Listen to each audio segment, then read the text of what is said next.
Assalamualaikum teman-teman semua. Gimana nih kabar hari ini? Semoga baik-baik saja ya. Oh iya, perkenalkan nama saya Nabila Suci Indasari dari kelas 10 MIPA 1. Jadi, di video kali ini saya akan membahas tentang materi kelas 10 semester 1 bab 1, yaitu berkarya seni rupa 3 dimensi. Ini adalah contoh peta konsep yang sudah saya buat tentang berkarya seni rupa 3 dimensi. Dimulai dari pengertian, ciri-ciri, jenis contoh, fungsi, nilai estetis, dan proses serta teknik. Jadi, di kesempatan kali ini kita akan membahas satu persatu dimulai dari pengertian.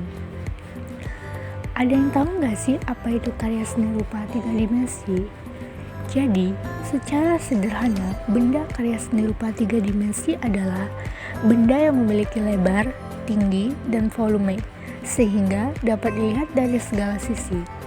Benda karya seni rupa 3 dimensi tentu berbeda dengan benda karya seni rupa 2 dimensi, yang hanya memiliki panjang dan lebar saja.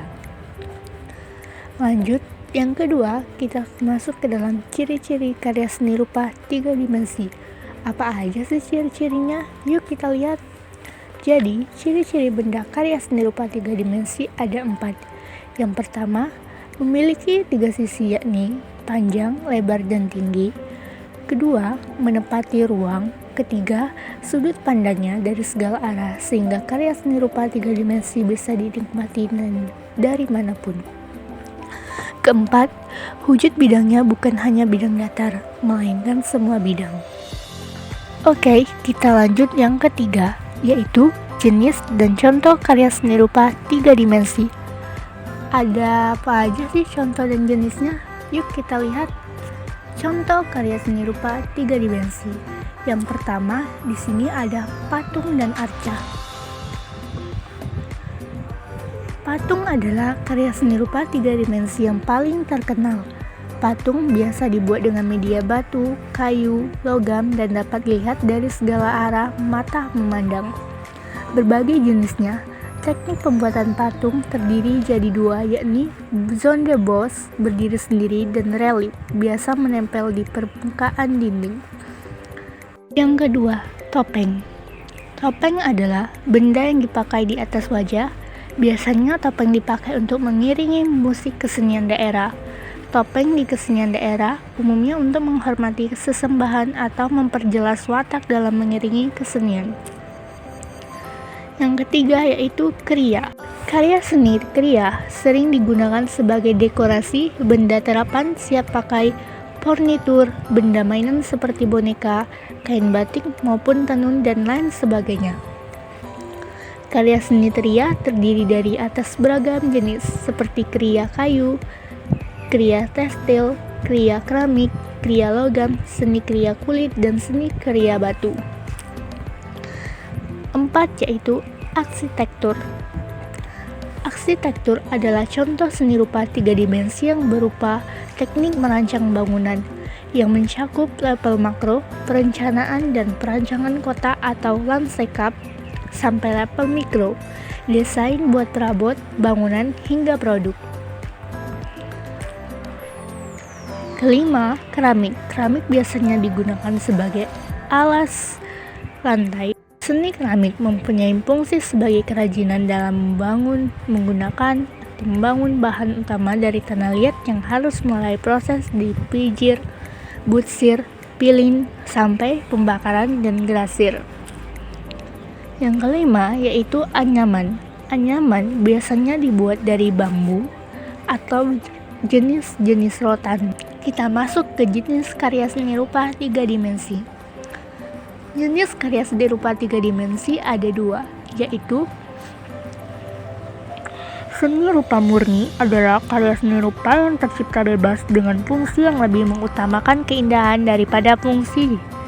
Contoh karya seni rupa murni adalah lukisan, patung, grafiti, relief, serta koreografi dan masih banyak lainnya. Seni rupa terapan adalah karya seni rupa yang digunakan dalam kehidupan sehari-hari yang mana mengandung nilai fungsi tertentu di samping nilai seni yang diinginkannya. fungsi karya seni rupa bisa dibedakan menjadi dua, yaitu fungsi estetis dan fungsi praktis.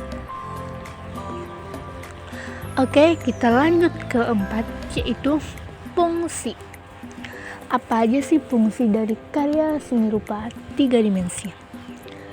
Fungsi karya seni rupa di 3 dimensi. 1. Sebagai hiasan. Sebagai hiasan, karya seni ini dibuat dengan tujuan artistis dan estetis. Misalnya vas bunga, guci, patung, hiasan, rumah, furnitur, hiasan gantung, dan lain-lain. Yang kedua, sebagai sarana peringatan. Contohnya patung. Misalnya patung Garuda memperingati tentang Garuda. Patung 30 SPKI yaitu memperingati sebagai hari kejadian 30 SPKI. Yang ketiga, sebagai sarana pembelajaran. Fungsi ini dibuat untuk tujuan memberikan informasi atau pengetahuan terkait suatu hal. Dalam hal ini dapat kita lihat dari banyak karya-karya tiruan, misalnya peristiwa kemerdekaan, candi-candi. 4. Yaitu sarana rekreasi. Dalam hal ini, fungsi karya seni rupa 3 dimensi digunakan untuk sarana hiburan, misalnya candi-candi, instansi yang terdapat dalam sebuah pameran, dan lain-lain. Kelima, yaitu sarana religi. Fungsi ini dapat dilihat dari ornamen-ornamen khas keyakinan tertentu yang menghiasi tempat keagamaan seperti misalnya masjid, gereja, dan pura. Oke, lanjut yang kelima, yaitu nilai estetis. Di nilai estetis karya seni rupa 3 dimensi ada 2, yaitu nilai objektif dan subjektif. Nilai objektif adalah nilai yang hanya tampak kasat mata, sedangkan nilai subjektif adalah nilai yang hanya unsur fisik. Kita lanjut yang keenam, yaitu teknik serta proses. Teknik karya seni rupa 3 dimensi yaitu yang pertama, mozaik, yaitu teknik dengan menggabungkan benda. Aplikasi, teknik menambah bahan lain. Pahat, teknik dengan cara memahat. Merakit, teknik dengan cara menyambungkan bahan. Yang terakhir, teknik cor, yaitu teknik dengan mengecor. Proses pembuatan karya seni rupa 3 dimensi yaitu membuat rancangan sketsa. 2. Memilih medium, alat, dan bahan. 3. Memilih teknik yang digunakan. 4. Alasan memilih karya seni rupa tersebut.